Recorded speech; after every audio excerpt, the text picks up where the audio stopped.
of the next hour, we're going to be discussing how collaboration between businesses, between non-profits, between governments, between activists and you is absolutely crucial to tackling the way that our planet is going. It's all about understanding how we can balance short-term action with long-term commitments. Ultimately, we'll be looking at how we, all of us as individuals, can make small changes to our daily lives to try and make things just a little bit better. And we really couldn't be in a better venue to discuss the environment, I'm sure you'll agree. It's not always like this. This room is not always this beautiful jungle, but this building, Zurich Insurance's headquarters here in Zurich, is 100% renewable energy. Everything that's powered here is 100% renewable energy. Even the heating and the cooling systems are powered using lake water. So it is really the embodiment of what the future of architecture could look like. As I said, over the course of the next hour, lots to discuss. We will be hearing from lots of different voices from across all walks of life. Some of them will be social media influencers, and some of them will be sector industry bosses. We'll be talking not only about the many, many challenges that our world faces right now, but we will be being optimistic as well. We will be looking at the solutions, a lot of solutions to those issues. So to kickstart the show, what better way than a message from the environmentalist and the activist Jane Goodall. Her career, spanning more than 6 decades working with wildlife and the environment, has her appearing, as I'm sure you've already seen from what was on your seat, on this month's Time magazine cover. So let's start with a short message from Jane. It's been an amazing journey, this life of mine. This planet has filled me with the wonder of all living things, great and small. We cannot ignore this earth that surrounds us, that feeds us, shelters us, replenishes our bodies and our souls, and stretches our imaginations, where animals, plants, air, water, all care for us. We're all interconnected. People, animals, our environment. When nature suffers, we suffer. And when nature flourishes, we all flourish. I do believe in the possibility of a world where we can live in harmony with nature, but only if every one of us does our part to make that world a reality, so that when you look back over your journey, your life, you can truly say, I did make a difference. Powerful words there. I hope they've set the stage for you. And indeed, to welcome to the stage our first guests this afternoon. I'm going to be joined by 2 people who believe very passionately in sustainability. Please, could you welcome to the stage, first of all, Zurich Insurance's CEO, Mario Greco. Perfect. And we have the renowned photographer, Sebastião Salgado, who's joining us also on the stage.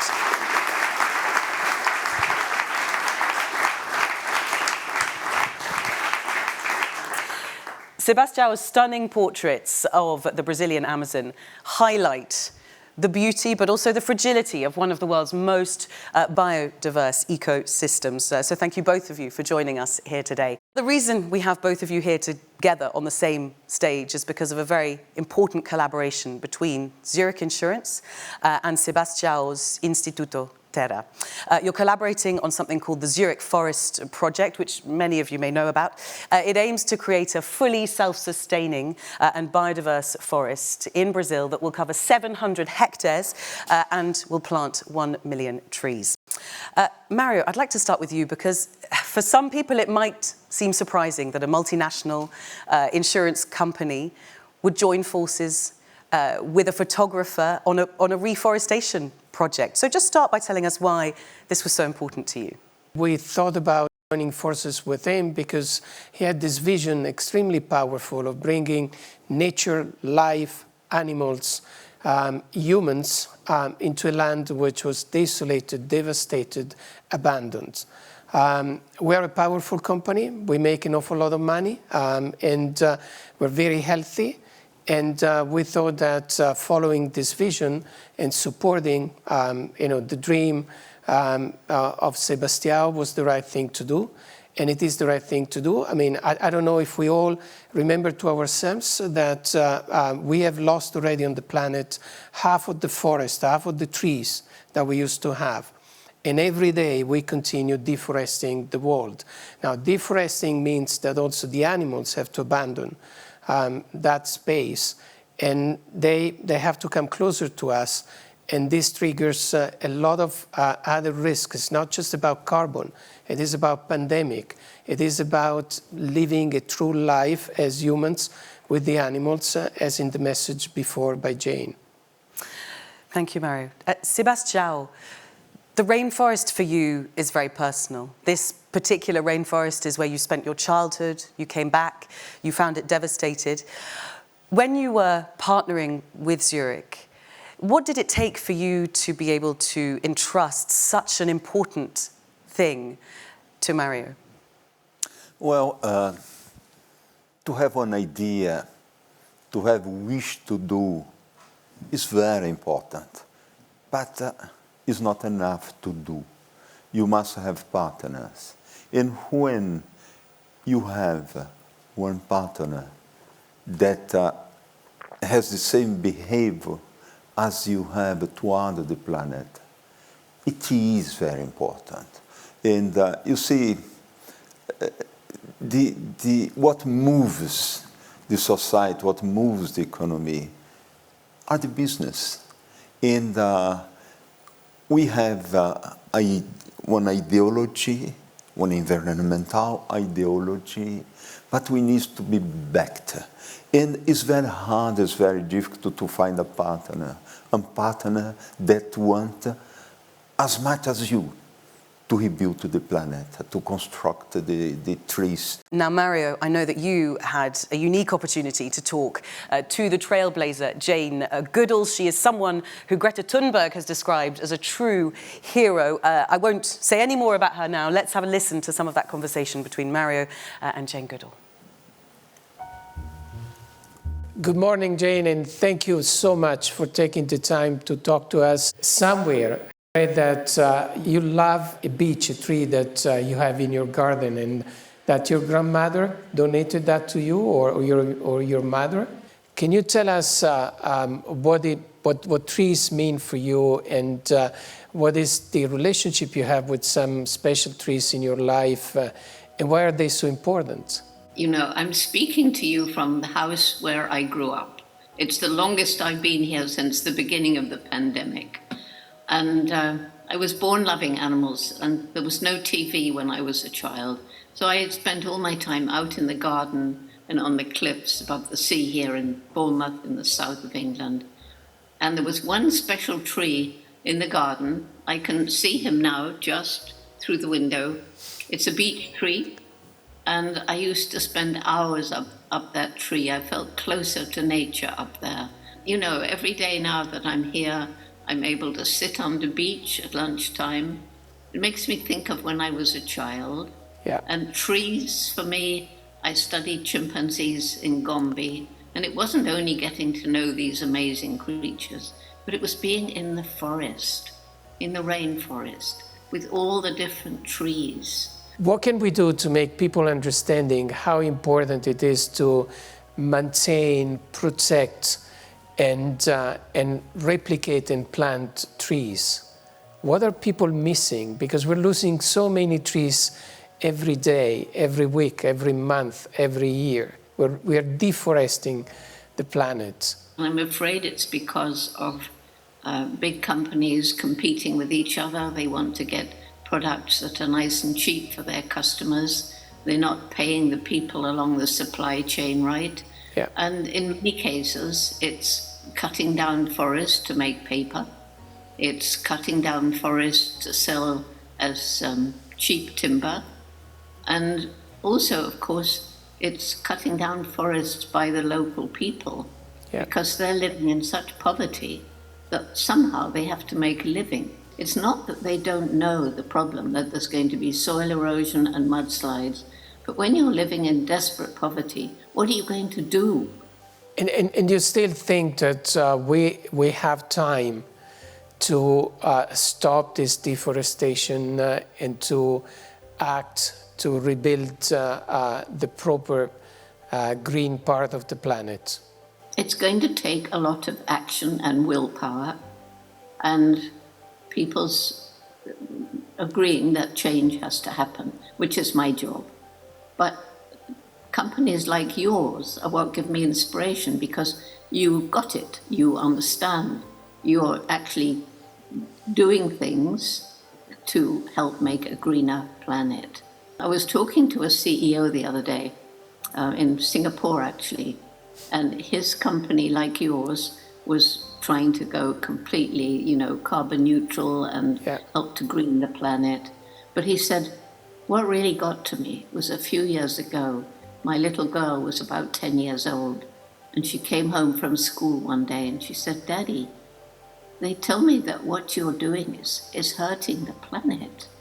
Yeah. And is that true? Because I'm going to grow up and it's going to be my planet. And he said, that got to me. You have to find a way to get into the heart, because people must change from within.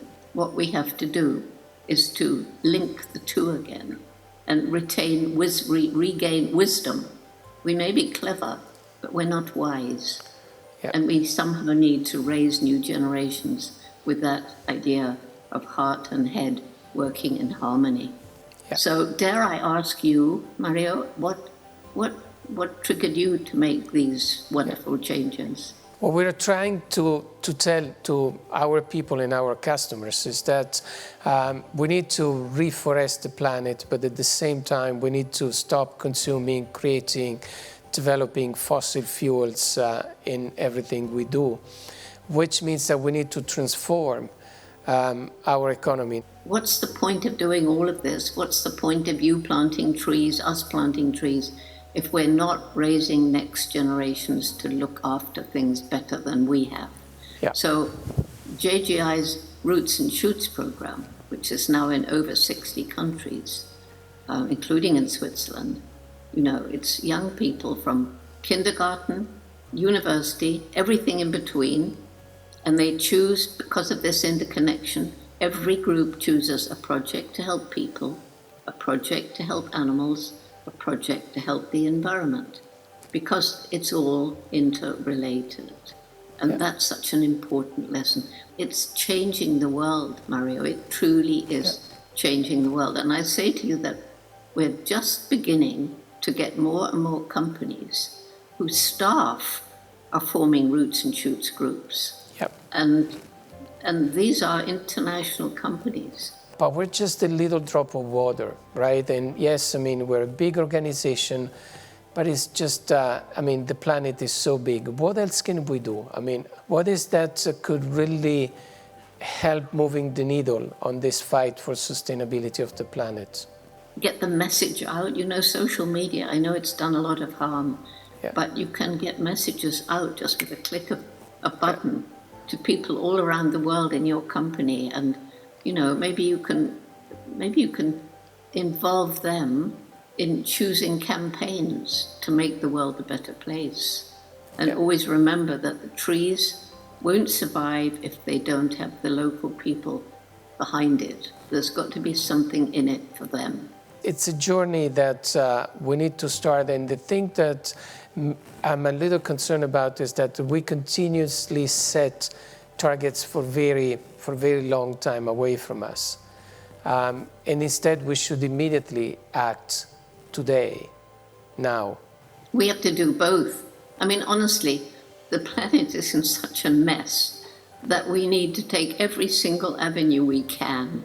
We have to work with children, we have to work with companies, we have to work with governments, we just have to take every opportunity, every opening, and we must realize that it's all interconnected. It's no good doing one thing without thinking, what must I do so that my one thing prospers? And so, I've got a difficult job, Mario, because my job appears to be to give people hope. Yeah. And it gets increasingly difficult. The thing that I really love about your message, Jane, is that there are so many little things that we should all do. And if we all do these little things, things will start move for better. We know that this is not going to change the world, but we think that it can help creating the right culture. And it goes in the direction that you've been trying to move us towards. Yeah, well, it will change the world eventually because, you know, as I say, every individual makes an impact every day. And with our youth program as well, these Roots and Shoots groups, we didn't tell them this, but they found out for themselves that doing good things made them feel better. Yeah. And they learned themselves that one of the most important things is respect, to respect each other, to respect animals, to respect the environment. People were coming up to me, grown-up people, and saying, but of course I care about the environment and animals. I was in Roots and Shoots in primary school. Yeah. So somehow this Roots and Shoots, because it's animals, people, and environment, it's wonderful. Children today really are rising up to the challenges that we face in the most remarkable way. I mean, they're my greatest reason for hope, actually. And I've got several, but what the young people are doing is so inspirational and so heartwarming. Yeah. And it's magical, really. Well, and this will be their planet soon, and hopefully it will be a saved one, or must be a saved one. Jane, can I ask you another question that you probably heard 100 times? How do you manage to convey hope through Zooms, through a screen? It is so difficult to do that, right? I can imagine how demanding it is on you to transfer your convictions, your hopes, your sentiments through that little green color that you see without seeing anything else than that. Well, I don't know, because I'm passionate to do so, I suppose.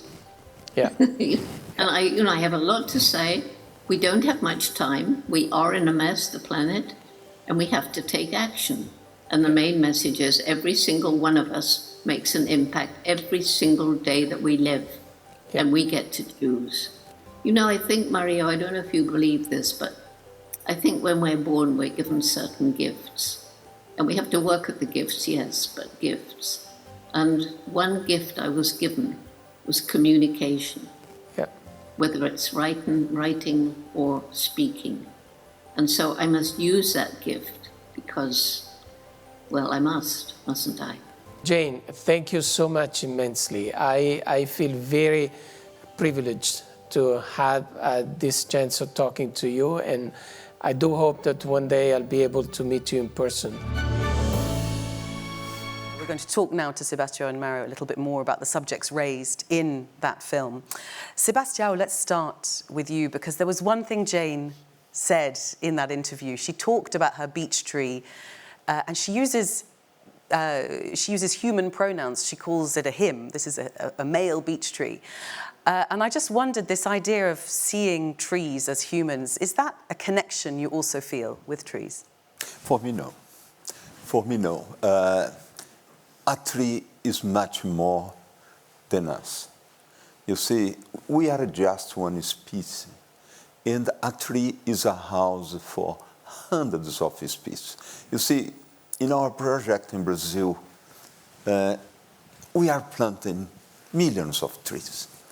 But when you go to just one tree, it's a house for probably tens of thousands of ants, termites, all kinds of insects, birds, monks. You see, a tree is something very different. You see, to build a forest, you start to plant in trees that will not live too long, because they must give the base for the forest. We call them pioneers. And they grow relatively fast, but in 20, 30 years they start to die. We must plant after them the secondaries, and after the late secondaries, and now we are planting the climax. The climax, they will be staying there for hundreds, probably thousands of years, they'll become huge trees. They'll become, wow, what's more beautiful in this planet. See, that's, for me, the humans have a behavior that's difficult for me to accept, to put themselves in the center of the planet. We are not the center of the planet. We are just one species between thousands and thousands of species, and the trees are the coordinator of all this together. Sebastião, you've witnessed firsthand what happens when a forest is devastated, when deforestation happens in your local area. How do you think that you, us, we can make people care who don't have that personal connection to a forest? They grew up in a city, they don't know the joy of trees. How can we make them understand? Spiritually, we must go back to the planet. You see, we must plant the trees, protect the trees. You see, we need the biodiversity, we lose the biodiversity. Living in towns, you have no more the biodiversity between us, and we must rebuild all this around us. And the only way to bring the people with us is by the information, is by the education. What you are doing here inside Zurich insurance company, it's a huge insurance company composed by tens, hundreds of different companies that compose this huge company around the world. But we can bring all them inside one idea. That will take longer. Absolutely, and we cannot have our species without the preservation of the planet, absolutely. Mario, it was interesting, in your conversation with Jane, you spoke about the need to change our economy, which she agreed with. I'd love to get more insight into your views on that. What one or two things could we do to change the way our supply chains work, the way our business models work, in order to try and affect that change? Yeah, for years we created a society based on wealth production and wealth accumulation, which definitely moved a lot of people out of poverty but destroyed the planet. We need to find an equilibrium now, not making the people poorer than they are today, but respecting the planet means that something got to change in the way we live, in the way we eat, in the way we have fun. And this is why we're advocating also the government will have to take initiatives and make the people who create the carbon pay for the carbon that they create. Because today, carbon is still pretty much a free cost to the society, to the planet. Nobody is paying that bill. And we should be aware of that, and we should become aware of that. I'm afraid this is all we have time for with Mario and Sebastião right now. Thank you so much to both of you for having been here with us, for sharing your wisdom, your thoughts on this very difficult subject. One of the themes we heard about there in the first part of the show was this notion that collaboration is key if we're going to do anything about climate change and work towards a more sustainable world. Now that is why Zurich have convened this group of people to discuss some of the big issues. They are from across the world, from across different sectors, and even from across different demographic groups. From Bali, live, we have Melati Wyason, who is the founder of Bye Bye Plastic Bags and Youthtopia. In 2013, she successfully brought about the ban of plastic bags, straws, and styrofoam in Bali. Also virtually, we have Professor Tom Crowther. He's the lead scientist and the founder of Crowther Labs. His team of scientists studies the way our ecosystems work in order to try and come up with solutions to protect those ecosystems. And now here in Zurich, we'll go through our guests here. We'll start with Alison Martin, the CEO of Europe, Middle East and Africa and Bank Distribution for Zurich Insurance. She's also responsible for sustainability at the company, so someone we really need to speak to today. Beside her, Dr. Patrick Fiedler, Senior Vice President at BASF SE, one of the world's largest chemical manufacturers. Then we have Judith Heberli. She's CEO and founder of Urban Connect. That's a digital platform for electric vehicle sharing. It's designed to try and make corporate travel greener. And finally, Dr. Christoph Gebald, founder and co-CEO of Climeworks, a pioneer in direct air carbon capture technology. I'm going to begin with Tom Crowther from Crowther Labs. And Tom, your job really, what you spend a lot of your time doing is looking through different solutions. So for businesses who want to try and find ways to make real positive change, how can they know they're doing the right thing? I'd like to touch on this idea that the investment in sustainability or climate action can come at the expense or can be a huge challenge in climate action or in the sort of development of economic development of the business, because that is a truly false dichotomy. And as we consistently see, investment in sustainability consistently comes with improving economic benefits and economic sustainability. And that exists at the local scale all the way up to the large scale, massive organizations that we see. And it's those massive organizations, the big business, big tech, big agriculture, that use the vast majority of resources on our planet and produce the vast majority of CO2. And as a result, they also have the largest levers for positive change. Patrick from BASF, obviously, as one of the world's largest chemical manufacturers, what you do is crucial to our ability globally to try and fix this problem. If companies like yours can't find solutions, then there's very little hope for the rest of us, really, to try and manage this. We can't do it without big companies like yours. How urgent does BASF feel this is? How urgently is this sort of featuring on your in-tray? Extremely urgent. Could not be more urgent. I mean, of course, we are committed to the Paris Climate Treaty and getting net zero by 2050 and achieving until 2030 reduction by 55%. What is required by the EU, and actually increasing this to 60% emissions. Really the heart of the matter are the emissions, the greenhouse gas emissions. And here indeed I think you have to look at the levers, and the big levers are these industries where you have most of these emissions, which is steel, which is cement, which is chemistry.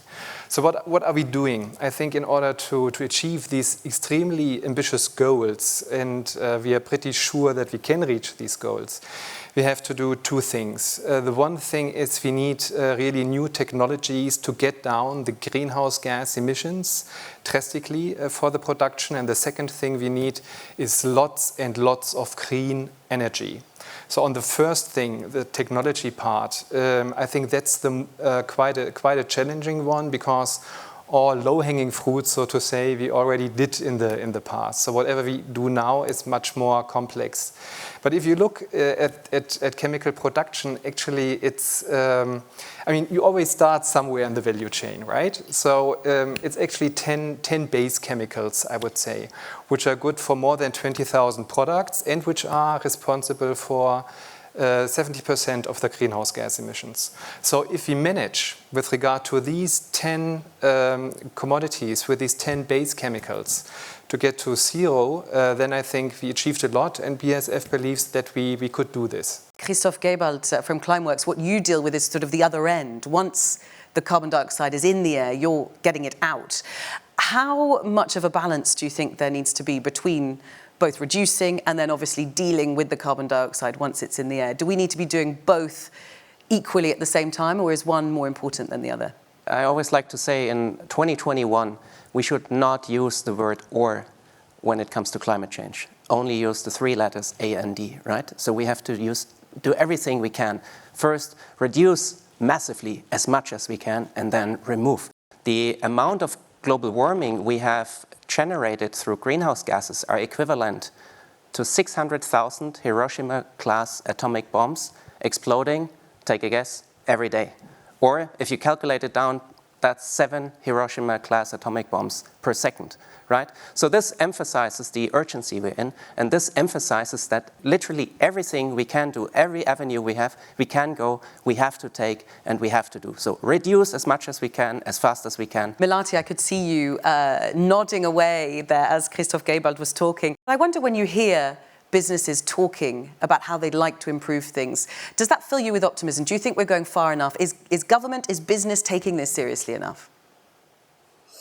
I definitely feel like there's a lot of intention out there. The willingness to change is there. I have been now on the front lines for nearly half of my life, starting at 12 years old, now I'm 20, and I've seen the evolution of not understanding the issues, not understanding the urgency, to all of a sudden saying the right words, putting the intention out there, putting the goals out there. But I see a massive gap still in terms of the actual implementation.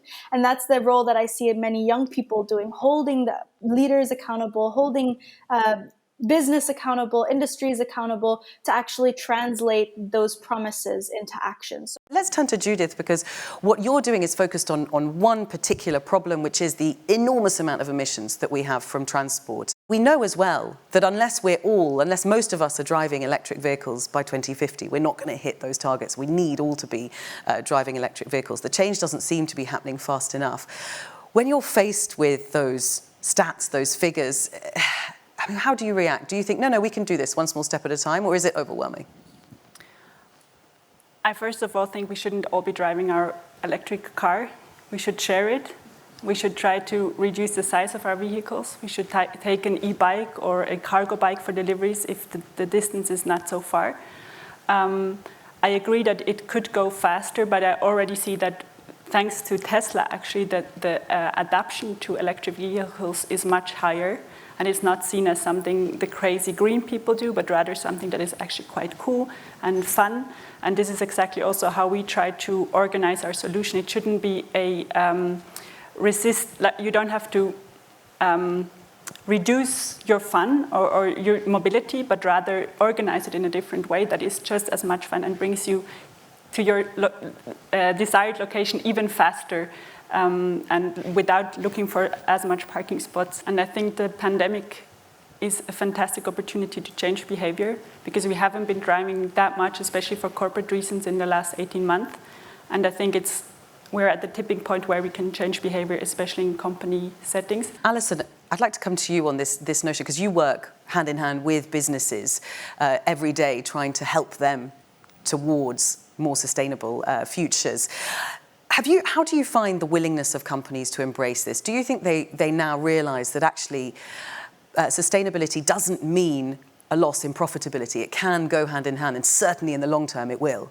So I think that there are many companies, great companies like the ones who are represented here today, who absolutely get this, that this is the only future that's actually going to work for us as humanity on this planet. But there are some who are laggards, let's face it, in the same way as there are some governments who are laggards, as well as those who are leading in this. I think the important thing is to recognize, I mean, we are an enabler. We have a number of tools at our disposal, both in the investment side of our balance sheet as well as the insurance side, where we work with organizations to help them with products and services. Tom, let's bring you in just before you go. When you're looking at businesses and analysing what they're doing, how do you measure success when it comes to sustainability in a business? What are the metrics that you might use? The single best key indicator of their success is the ones that find the innovations that make nature the most economically sustainable option for people. And there are so many thousands of examples, whether it's planting some trees in a degraded region of Western Africa so that the agriculture does better nearby, or simply restoring a wetland so that there's more sustainable hydrological cycles for local communities so that agriculture improves, or integrating mixed crops into agroforestry settings so that total productivity improves. Whenever you see nature being the most economically sustainable option, you cannot stop it from propagating and propagating and propagating. And that's when sustainability is really, the most impressive examples of sustainability that I've seen, and ones that bring such optimism and examples for the rest of us. If we put that back on big business, so on with BASF, when you listen to this, I wonder if you think the problem is we don't have sustainability experts within our companies. How are we going to get this knowledge? Where are we going to find it out? How do you try and make a company more aware of its sustainable responsibilities? I think this is a task, not just if you look in a company, or globally, that affects everyone, and I think that's equally true then in a company. And in a company, of course, I think it helps if you have the right tone from the top here. And here, I think our board, especially Martin Brudermüller as CEO, doing a splendid job, and is really a front runner here for that topic.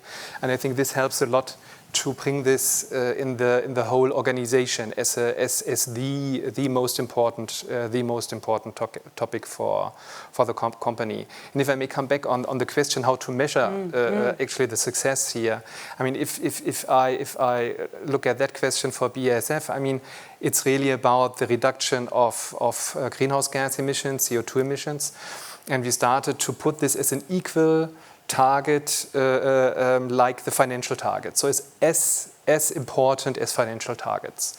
And that, what does it mean? It means that it's also audited in the same way, right? So you have the auditors coming in, looking that what is emitted in the individual plants globally is actually what we also record and publish, and that we are keeping our promise to reduce this further and further. Really interesting stuff. Melati, I'd love to hear what you think of that. That's actually really now ingrained into the auditing process of a big chemical manufacturer like BASF. Does that fill you with optimism? Or I mean, I know there's still further to go, but does that at least make you think, you know what, they're taking it seriously, they're creating financial targets?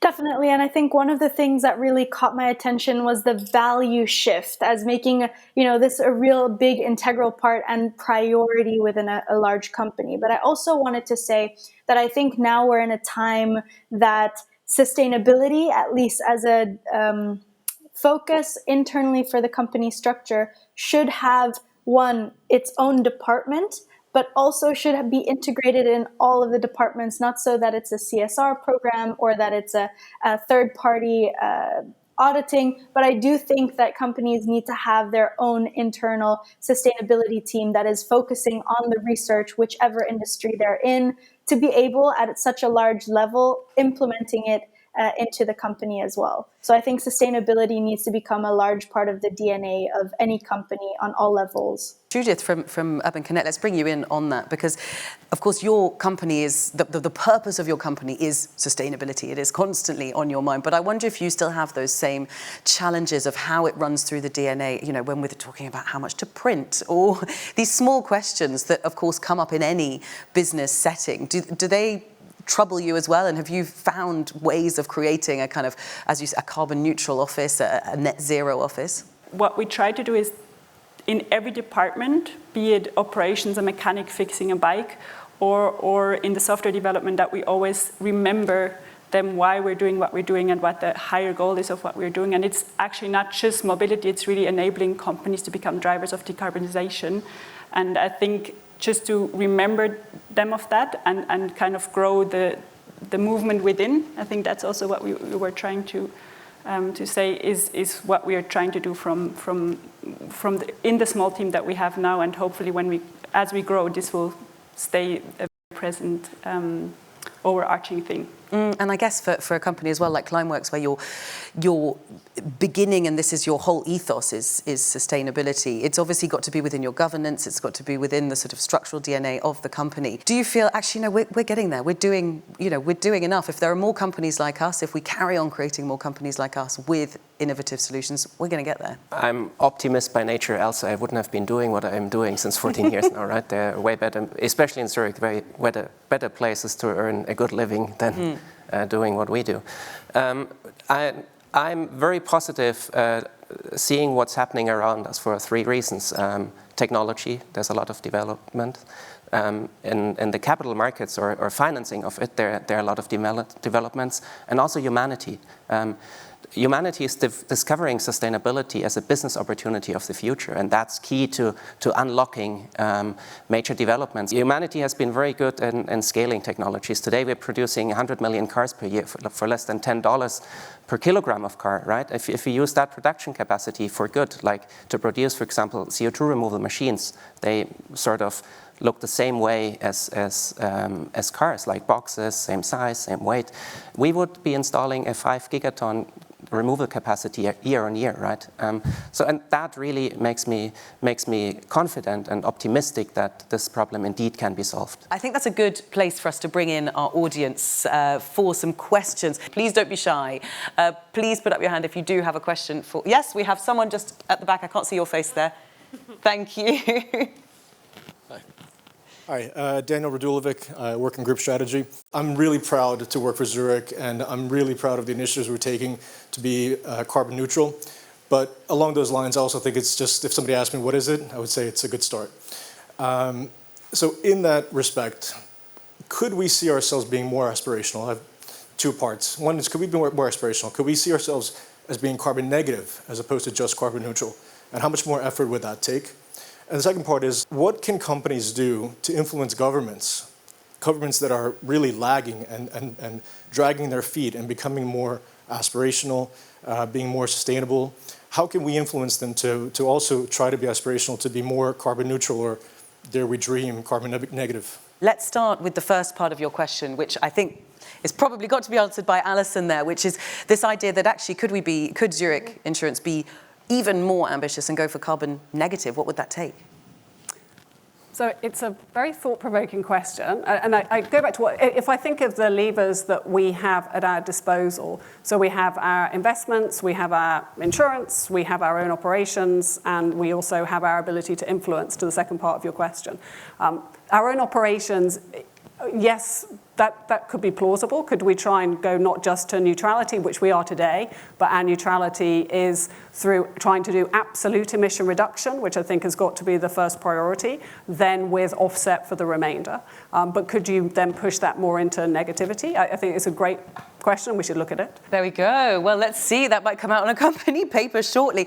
For the second part of your question there, I think I'm going to throw that to Melati. I think you're probably best placed to answer that. So this idea of what can business do to influence government to try and take change, because there is sometimes a reticence from governments to impose these changes, to raise taxes, to make it more difficult for companies to operate unless it's in a sustainable fashion. Who needs to make that first step? So I think when I look at the private sector, I do see an entire new world of possibilities where the need to lead by example has never been more urgent than right now. And so I think, especially here in Indonesia, what we experience a lot is government not actually knowing what type of systems or policy change is needed in order to allow businesses and industry to scale or to implement the changes that we want to see. So I think one way that government and businesses should work together is by transparently sharing what is needed from both ends in order to scale the change. And we're seeing a lot of grassroots actions at the moment from small companies, entrepreneurs, innovators, young change makers who are leading by example. But I really think that the responsibility in terms of creating that systemic change comes from businesses and government both. Well, let's put that to our two entrepreneurs as well. Is this something you're familiar with? Have you had to confront or wanted to confront governments yet to try and work out how you might either work hand in hand with them or how you might affect that change? Has that yet been a part of your work? Christoph, do you want to start with that? Yes, definitely. A lot, actually. I can totally, or like what has been said before, I can totally confirm, like the pioneers, the movers is the private sector. We're feeling that, right? Microsoft being, to the question before, being carbon, or announcing to becoming carbon negative and taking back all of the historic emissions since inception of the company. Now, what needs to be done is to tell the story to governments that the private sector is doing that and wants to do that, and actually, definitely we're doing that in Europe, in the US, and what we're seeing first fruits from it. Do we have another audience question? We have time for one more if we have someone else who would like. Yes, Just lady over here who's raised her hand, thank you.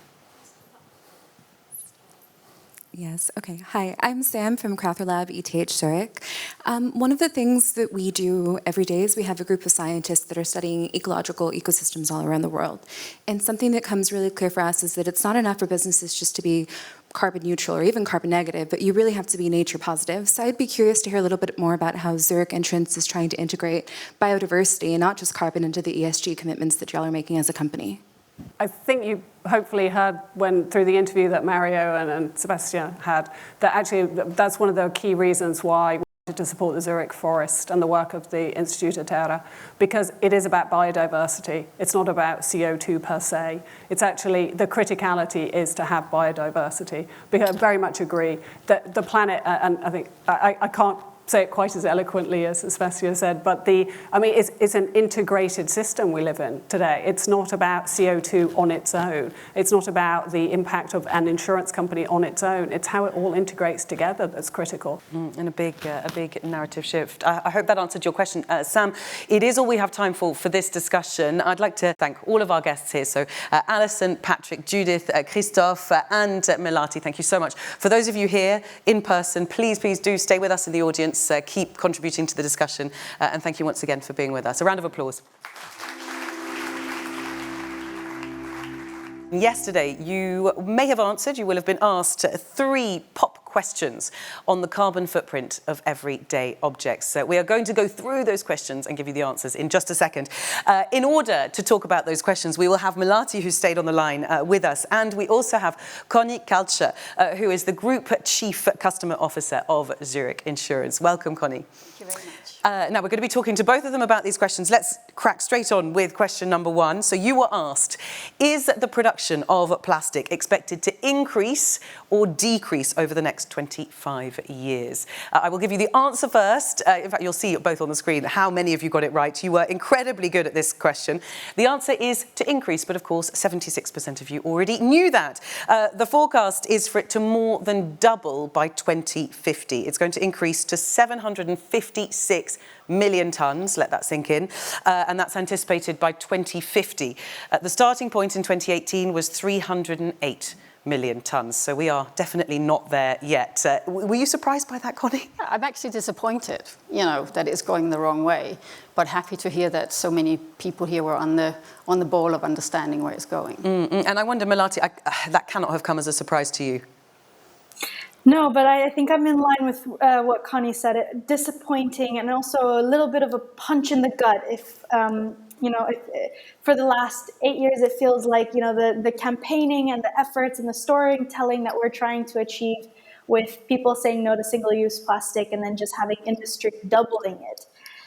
So I feel like there's still, again, we understand where it's going. Yes, it is increasing, but how and why are we letting this happen? Question number 2 that you were asked was, true or false, the average European wastes more than their body weight in food each year? I don't need to tell you what the answer was because 96% of you guessed it correctly. It is true. The average European wastes 100 kilograms of food each year. I tell you, I was not that surprised by that. Were you, Connie? Yeah, a little bit, and I find it scary, of course, that this is the case. So this is definitely something we need to take action on. Let's head straight over to our third question. 1 in 4 consumers have stopped purchasing from a business because they weren't eco-conscious. Is that correct or is that false? Now, actually, only 21% of you got this right, and that's partly because it's a little bit of a trick question. The answer is it's false, because it is in fact 1 in 3 consumers stopped purchasing from a business because they weren't eco-conscious. So, in fact, that's quite positive. We're actually, 1 in 3 of us are making decisions based on the eco-consciousness of a company. Yes, and that's also what we learn from our customers, and what we hear when we research amongst them is that they're getting more and more alert to this, and they're taking actions. They're simply stopping buying from companies that are not towing the right line. So that's a positive sign. Yes, definitely. And I think the 1 in 3 is largely coming from Gen Z. Information has never been more accessible to us. We are the ones researching, asking the difficult questions, and then using that information, the research that we're finding, to really base our decisions. Now, Melati, before we let you go, I think I'd like to reflect first of all on the fact that those questions really highlight how little or how much we know about our own personal impact on the environment, on our surroundings. I wonder what, given your experience of activism, what you make of this notion that change begins at the individual level rather than at the governmental or the business level. My biggest audience are other young change makers. And in that respect, I always say, go for it. Don't wait until you are older to start making a difference. But to the audience here tonight, whether you're a general manager or CEO or the head of a certain team within the organization, it's really important that you are taking in consideration the many different ways that you can take action. And being ambitious, being bold is what we need to see in leadership today. And taking that again from promise all the way through to implementation. And that's also where I hope that all of you will invite as many young people onto the boardroom meetings, decision-making moments to help take those ideas and take them even further. Melati Wierson, thank you so much for joining us there from Bali. It's been an absolute pleasure to speak to you, and good luck with everything you're doing. We heard there from Melati this notion that actually we as individuals can do something, and that we don't have to feel powerless in front of the sort of huge task of trying to tackle climate change. It is sometimes easy, if you listen to Greta Thunberg talking about panicking, to think we are powerless. But actually, let's talk about the fact that we can do something, because it doesn't matter if you're an activist or if you're an entrepreneur or if you are a student or if you work indeed for a multinational insurance company. We are all people who live on this planet, and we all can do something about it. Now, with that in mind, I'd love to know if you could just explain to us the suggestions that Zurich has to this effect. Yeah, so we are also taking this engagement to the individual, and we are running a campaign where we are inviting people to get inspired and enabled to take action. So we're looking into 3 challenges that we will post on Instagram. So exactly as Jane was saying, why don't you use the social media to engage more people with this? So we will launch 3 campaigns on Instagram with a challenge, an ecological challenge. The first one will be, how can we reduce our waste as individuals? It will run over 10 days, and we will keep on adding new challenges, new aspects, and then we'll measure the impact that we have on actually reducing waste. And then we'll move on to the next one, which is about conscious consumption, and the last one is about food waste, which was also mentioned here today. And this is really about taking inspiration from some of the speakers we heard here, but also walking the talk ourselves. So we would like to enable and inspire more people to take actions and see if we can create sort of almost a movement of, let's try something different, let's change our habits. Not just for 10 days, but over time. So hopefully this can inspire more people to do more. And I hope all of you who are in the room here today will lean in, join in, engage your families, engage your colleagues, and take action on a small scale. We can always do something, and the more we do individually, the more it adds up and it has real impact. So if you're struggling for ideas, please do make sure you look at those challenges. They're great for finding out ideas of how you can do even just a small amount to change our sustainability in the planet. And Connie, I believe you're also starting up, you're launching a special installation, not here, but in Glasgow, surrounding COP26. It's a sort of embodiment, a physical embodiment of those Zurich challenges, isn't it? It is. It's really it's a statue that celebrates everybody who takes action around the world, and it illustrates the collaboration we have with eco-influencers around the world. So we'd like to use the statue to, again, engage to action. So the statue is kind of symbolizing the planet. It's a group of people, nondescript people, standing in a circle, and they are bouncing elbows. You can see it up here, and what you can do then in installation, you can walk into it, bounce elbows with the circle, and make your pledge. What is it you're going to do differently? And we're also doing it virtually, so it's not just for the people who are in Glasgow, but for everyone. We can all become that last link in the chain, as you saw there in that statue installation. Connie, thank you so much for talking us through that. Do stay with us till the end of the show here. That is all we have time for today. I'd like to end with one last thought from our headline speaker, Jane Goodall.